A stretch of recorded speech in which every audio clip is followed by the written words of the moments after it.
Hey guys, on today's video we're going to be updating your iPhone, iPad, or Touch to the latest iOS. So it doesn't really matter which iDevice you guys have, it's the exact same instructions. So let's just go into your settings. In your settings, you're going to see the very first option where it says your name or maybe your device's name. Go into there and manually make a backup using iCloud. If you guys have no more space on your iCloud, maybe your 5 gigs are over, don't worry about it. Use iTunes on your computer in order to back up your iPhone, iPad, or Touch. Or if you guys have Mac, just use Finder in order to make that backup. Once you have done so, just scroll down until you guys see General. Under General, your second option will be Software Update. Under Software Update, this should load up, and here we go. So some of you may only see Install and not Download. That's okay. That just means it already has downloaded.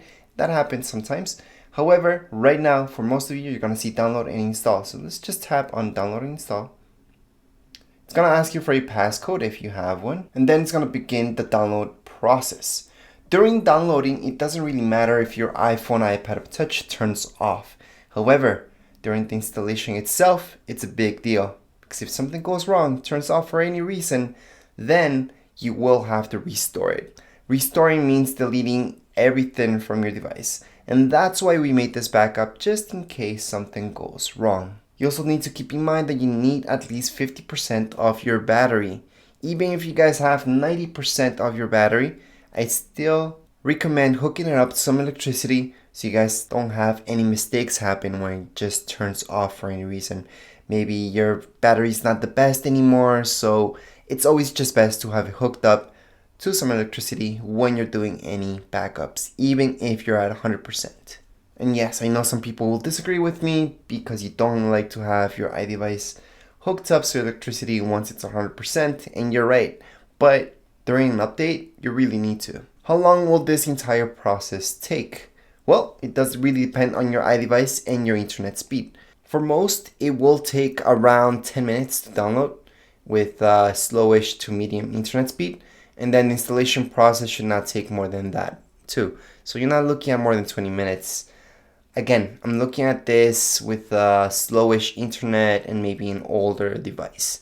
Usually newer devices and with good internet speed, this will be a lot shorter. So just after a few minutes, we should see this. Just install now. Once we press on install now, we will see an Apple logo loading bar. It's just gonna restart and then we're gonna be finished. So let's just press on install now.